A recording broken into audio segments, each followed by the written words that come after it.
Et coucou tout le monde, j'espère que vous allez bien. Alors c'est Eol et on va vous découvrir un nouveau hors-piste aujourd'hui. Et pour cette occasion, j'ai profité d'avoir fait une petite recherche dans mes archives de tous les sites que j'ai mis de côté et j'ai retrouvé ce site-là que vous voyez actuellement à l'écran, qui est un petit blog parlant de contes et légendes de l'Essonne. Alors faut savoir, je vais vous raconter une petite anecdote. J'ai fait l'Essonne, c'est le 7ème épisode il me semble. Oui c'est ça, c'est le 7ème épisode de ma chaîne. Donc ça a été, j'ai eu quelques départements avant et le temps de me faire la main. Et il faut savoir que l'Essonne a été mon premier vrai défi. Ça a été très compliqué de trouver des légendes dans l'Essonne, parce que je me base principalement sur internet. Quand je peux aller sur place, j'essaie d'aller sur place, mais bon, voilà, j'ai pas toujours l'occasion d'aller sur place parce que l'essence ça coûte très cher. Je pense que tout le monde le sait ici.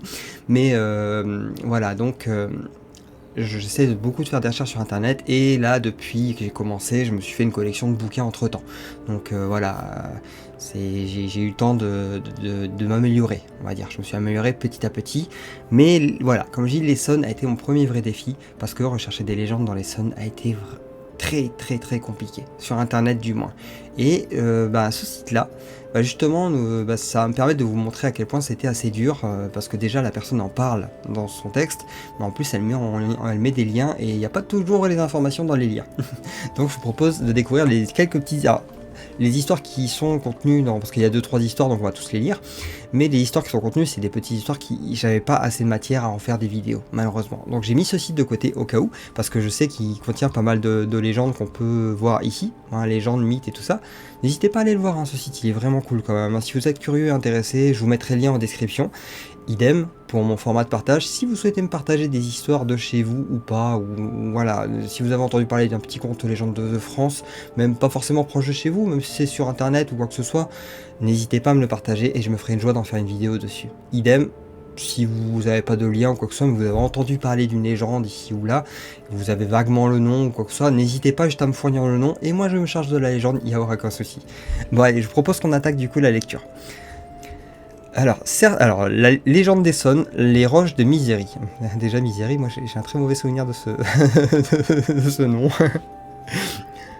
Misery, c'est un livre que j'ai lu quand j'étais au lycée, je me rappelle, et je suis pas quelqu'un qui a peur naturellement, mais ce livre-là m'a foutu les jetons. J'avoue, il m'a foutu les jetons. C'est le seul livre. Le seul livre à ma connaissance, j'ai lu Shining, pourtant Shining ça allait, mais alors Misery... Alors, certaines légendes de certains coins deviennent quasi oubliées. C'est probablement le cas pour le massif de Misery, situé à la sortie de la commune gâtinaise de Vayres-sur-Essonne. La roche au fait. Alors, en bas c'est bizarre, c'est bizarrement surligné, mais vous inquiétez pas, on va pouvoir lire. Il semble s'agir d'un simple jeu de mots, quoique. En me renseignant auprès des habitants du village, j'ai appris que parmi les nombreuses roches situées dans les bois que traverse la route forestière reliant Vayres-sur-Essonne à la commune de Bouville se trouve la roche chauffée. Donc, pas la roche au fait, la roche chauffée. C'est d'où le petit jeu de mots en fait. En forme de cheminée et soi-disant plus ou moins calcinée, qui a aussi parfois donné lieu au nom de roche au fait. Quelle histoire éventuelle de fait peut se cacher derrière cette légende? Je ne suis pas parvenu à le savoir, et ce n'est pas faute de m'être documenté. Le doute reste permis, mais il est plus vraisemblable que ce terme roche au fait vienne en réalité d'un simple jeu de mots homophonique avec roche chauffée. C'est du moins ce que j'ai pu apprendre par les habitants du village qui semblent plutôt pencher pour cette hypothèse. Existait-il jadis une légende oubliée faisant de cette roche un repère de fées, voire un portail dimensionnel, reliant le monde des fées à celui des humains? Voilà. Et là, du coup, hop, voilà, on va surligner pour lire. Alors, il met des liens, mais je crois que les liens ne vont pas... Voilà. C'est ce que je dis. Vous allez vite constater que la plupart des liens, c'est compliqué, du coup. La roche chauffée, le trou en bas de la roche était-il supposé former la porte d'entrée d'une demeure des fées sur le lien donné ci-dessous, on apprend.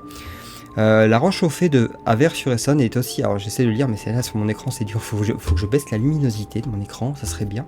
La roche chauffée à Vayres-sur-Essonne est aussi appelée roche chauffée et tient son nom de l'espèce de cheminée naturelle s'ouvrant dans sa cavité intérieure.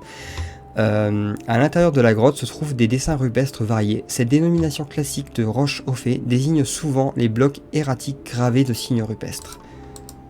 Voilà, donc là on a plus d'infos sur la fameuse roche. Bon, je vous laisserai aller voir vous si vous voulez, c'est plus là, on est plus sur le domaine des infos factuel. En revanche, sur le plan historique, des traces humaines très anciennes ont bien été retrouvées non loin des cavités rocheuses de Milly-la-Forêt, la grotte à la chaise percée, et à Boutigny-sur-Essonne, la grotte de la chauve-souris, et la grotte de Châtillon. Voilà, bon ça c'est plus les trucs archéologiques. Si vous êtes curieux, n'hésitez pas à aller voir, mais moi je vais passer outre parce que c'est pas mon domaine. Table du roi. Alors là on passe sur une autre pierre du coup. En tout cas, il semble bel et bien exister des traces gallo-romaines dans ces bois massifs de Misery. Parmi ces innombrables roches, en plus de la roche chauffée, se tiendrait la table du roi, parfois nommée dolmen du roi, ou encore table des Gaulois. Mais la légende locale voudrait que pas ou peu de gens ne connaissent son emplacement exact. Quoi qu'il en soit, j'ai trouvé ceci. Donc là, on a à nouveau les images de la table du roi, et je vous montrer, il n'y a rien. Donc c'est assez compliqué, j'avoue, de pouvoir chercher des trucs ou alors voilà. Déjà en deux légendes, on constate qu'il y a très peu d'informations et que s'il y a des histoires ou s'il y a eu des histoires, elles sont oubliées depuis longtemps. Ça attendra. Donc voilà. Il reste une histoire, elle est un peu plus longue celle-là et je me rappelle plus si je l'ai lu ou pas, j'avoue. J'avais juste vu les deux premières parties, je me suis dit c'est intéressant, on va le faire en hors-piste. Donc je vais redécouvrir la légende avec vous. Le dolmen du serpent. D'aucuns affirment que d'autres roches de ce massif de Misery présenteraient ça et là des motifs rupestres sur lesquels on ne sait pas ou peu de choses. Et voici probablement un dans le paragraphe suivant. À Vers-sur-Essonne, je suis allé cet été dans la Garenne située au bout du chemin longeant le terrain de sport. Donc, après être passé devant l'école, il nous fait tout le parcours. J'ai emprunté tour à tour ces deux sentiers jusqu'à la sortie de Garenne. Sur celui situé le plus à l'ouest, donc le plus éloigné de cette route départementale parallèle. En fin de chemin, après environ 5 minutes de marche, peu avant la sortie de cette Garenne, j'ai trouvé une demi-douzaine de roches aux formes variées, situées en cercle ou en ovale, dont une plus grosse qu'un bœuf. Quand on arrive par ce chemin, la roche la plus grosse est la première que l'on voit. Sous cet angle de vue, j'ai cru y reconnaître une vague forme de tête de serpent ou de dragon postée en sentinelle. Mais sous un autre angle de vision, sur l'autre versant de ce rocher, on croit y apercevoir une sorte de voûte sur le haut qui peut faire penser à un travail humain très ancien. Je me bouge, juste 2 petites secondes. Alors, on était où? Excusez-moi. Donc nous avons une... c'est bien, ça commence comme donc, très bien. Donc, une vague forme de tête de serpent évoquant aussi vaguement un dolmen mal dégrossi et possédant une voûte. 5 ou 6 autres rochers disposés en cercle alentour, le tout en lisière d'une garenne. Tout cela suffit aisément à enflammer mon imagination. Ce jour-là, j'ai donc aimé croire y voir des traces de légendes oubliées ou de vestiges archéologiques connus des seuls promeneurs locaux. J'imagine la scène, un serpent géant ou dragon montant la garde sur un sanctuaire forestier formé de roches disposées en cercle. En tout cas, aucun habitant du coin n'a pu me renseigner sur ce cercle de 5 ou 6 roches, ni sur la roche dolmen tête de serpent. Là on peut du coup la voir, la fameuse roche. D'ailleurs je sais pas si... Non, il n'y a pas d'autres images. Bon. Là on peut voir la fameuse roche. Et... ouais, donc c'est toutes les pierres qui ont été alignées autour... Donc voilà, on voit la pierre, elle est là. Elle est un peu cachée, mais...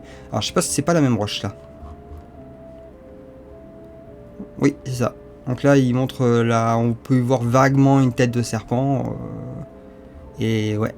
Et là, ouais, on dirait la tête d'un serpent ouvert. Oui, bon, après oui, c'est vrai que si on se laisse aller à l'imagination, effectivement, c'est assez imagé, j'avoue. Donc voilà. Bon, on a fait le tour de ces légendes, quoi qu'il en soit. Donc c'était pour mettre en avant le fait que pas mal d'histoires peuvent finir oubliées si tant est qu'elles existaient évidemment. La roche chauffée est un très bon exemple. On pourrait supposer que c'est la roche chauffée comme son nom l'indique, donc chauffée dans le sens chaud. Mais c'est vrai que imaginons si jamais il y a eu une histoire. Aujourd'hui on la connaîtra plus. Et c'est aussi pour ça que je fais mes vidéos, c'est pour donner une chance à la plupart des histoires que je peux trouver, à mon humble niveau évidemment, de continuer à vivre. Parce que si on oublie, si la dernière personne à connaître cette histoire l'oublie, l'histoire n'existe plus. Donc forcément, je pense que c'est assez important de transmettre ces histoires à moi. Après c'est à titre personnel, hein, libre à vous de pas partager mon avis, hein, c'est tout à votre honneur. Mais voilà, moi je pense que c'est important de ne pas oublier toutes les histoires, si tant est qu'elles existaient, comme j'ai dit évidemment, parce que justement, ces histoires qui nous viennent d'il y a très loin. J'en ai parlé dans ma vidéo justement sur l'origine des légendes, enfin la naissance, d'où naissent les légendes. Certaines légendes que j'ai pu trouver remontent à plus de 1000 voire 1500 ans d'histoire. Il y en a, elles remontent jusqu'à l'ère des Gaulois, c'est pour dire. Donc forcément, ça serait dommage de les perdre maintenant. Autant on les a eu jusqu'à... Elles ont réussi à survivre sur presque 2000 ans d'histoire, pour les plus longues, pour les plus vieilles. Hein. Donc, faut pas les perdre maintenant. Je pense qu'on est bon après... Je dramatise un peu, elles sont pas prêtes de mourir, ces histoires, on continuera à les transmettre, il y a internet, mais vous voyez que même sur internet, ben rien n'est dit. La plupart des liens que je vous ai envoyés, c'est plus des images ou des liens pour donner plus d'informations, mais on voit bien que c'est là juste l'image de la table du roi, on voit aucune image. Donc voilà, ça se trouve, peut-être qu'avec l'image, il y avait une petite histoire qui allait avec, ça arrive. Moi je trouve souvent des petites histoires qui sont en lien justement sur les sites de mairie ou compagnie, ou trucs et compagnie. Et il y a les petites histoires qui vont avec. Ah ouais, le nez, il veut pas me lâcher. Hein. Ah, c'est la fin. Je suis dans la partie de la crève où le nez fait que couler en permanence. Hein. Donc j'ai hâte que ça soit fini, que je puisse enfin passer à autre chose. Donc voilà, bon, on a fait le tour de cette vidéo, mais je pense que vous avez peut-être pu comprendre ce dont je veux parler. C'est vrai que pour revenir sur l'anecdote, comme j'ai dit, l'Essonne a été une des vidéos les plus dures que j'ai eu à faire, parce que trouver des légendes dans l'Essonne, il y en a en bouquin. Voilà, c'est la quasi-majorité des trucs que je pouvais trouver, c'était en bouquin, et les 5 légendes que j'ai réussi à trouver sur l'Essonne, bah, ça a été le fruit de très longues recherches où je suis allé chercher jusque dans les méandres du net. Alors je mettais pas encore les liens à l'époque, et c'est pour ça que je pense à mettre les liens sous mes anciennes vidéos aussi, ça serait bien. Le problème c'est que j'ai pas sauvegardé tous mes liens, malheureusement, donc ça aussi un problème de ma part, j'avoue, je débutais à l'époque, j'ai pas pensé à garder tous les liens en sauvegarde. Celui-là, je l'ai retrouvé parce que je me l'étais mis de côté en me disant ah, ça va peut-être me servir pour des légendes. Et je crois que c'est un des rares liens parce que j'ai commencé à vraiment sauvegarder mes liens à partir du... Ouais, je crois que c'est à partir vers le 10e épisode, un truc comme ça. Vers le 8, 9, 10e épisode, c'est dans là. Donc, à partir du moment où j'ai commencé à mettre les liens quand on me les a réclamés, mais j'avais déjà commencé à garder des liens avant. Enfin voilà, bon, excusez-moi, cette vidéo commence à être longue. Bon voilà, on a fait le tour du coup de cette histoire. C'est pas vraiment des histoires à proprement parler, mais c'est plutôt des possibilités d'histoire et peut-être potentiellement ou probablement ou éventuellement des histoires qui ont pu être oubliées, si tant est, comme j'ai dit plusieurs fois, qu'elles aient existé. Et ça nous montre que parfois toutes les histoires sont on ne trouve pas forcément d'histoire sur tout. Et aussi la fin avec le domaine du serpent qui nous fait constater que une histoire peut naître d'un rien en fait. C'est un rien, c'est nos ancêtres, ils voyaient un truc comme ça, ils voyaient peut-être réellement un serpent et ils ont fait toute une histoire dessus, en disant faites gaffe, il y a un serpent géant qui veille, et pouf, l'histoire est née, et ainsi de suite, en se la passant, 500 ans plus tard, l'histoire est encore là. Alors que c'est parti de rien, ça aurait pu, comme la personne qui a écrit ce texte, ça aurait pu partir d'un simple loco, un paysan ou un forestier ou un chasseur ou n'importe quoi, qui aurait vu cette pierre et qui aurait, l'imagination d'un coup, inventé toute une histoire autour. Et c'est pas énorme, hein. C'est pas violent, mais c'est l'imaginaire de toutes les histoires qu'on a eues jusqu'à aujourd'hui. Enfin, la plupart des histoires viennent de l'imaginaire de nos ancêtres, et cet imaginaire-là est très important, en tout cas à mes yeux, parce que c'est quelque chose qu'il faut préserver. Donc ça part de rien, ça peut on voit un peu la forme. Alors, pour ceux qui arrivent à voir bien, n'hésitez pas à aller voir sur le site directement, vous verrez l'image en mieux. Mais on voit bien, on a l'impression vraiment de voir une forme à travers les arbres, et il en faut pas plus en vrai, il en faut pas plus, hein, des fois. Enfin voilà, bon excusez-moi, je digresse encore une fois, je digresse toujours moi, c'est pas nouveau. Quoi qu'il en soit, j'espère que cette vidéo vous a plu et que vous avez passé un très bon moment. Je remercie à la personne qui a écrit ce blog parce que justement son avis et son déroulé est très intéressant. Et ça en dit long en vrai, ça en dit bien plus long qu'on le pense. Je suis aussi en train de travailler sur une vidéo sur le Gévaudan quand j'avais parlé à la suite du jeu que j'ai fait. Ça me prend un peu de temps parce que j'avais pas vu le travail colossal en termes de montage que ça allait me demander. Donc je suis dessus, mais ça va me prendre un petit peu plus de temps que prévu. Donc je travaille dessus et je la sortirai quand ce sera fini. En plus, comme j'ai mes écarteurs, là je les ai enlevés pour la vidéo, je vais devoir les remettre. Comme j'ai mes écarteurs, c'est encore plus dur de faire des vidéos parce que faut que je les enlève pour parler, sinon j'ai du mal à parler. Donc c'est encore plus compliqué pour moi de faire des longues vidéos. Donc voilà. Bon allez, sur ce, je vous souhaite de vous porter bien et je vous retrouve dans les prochaines vidéos.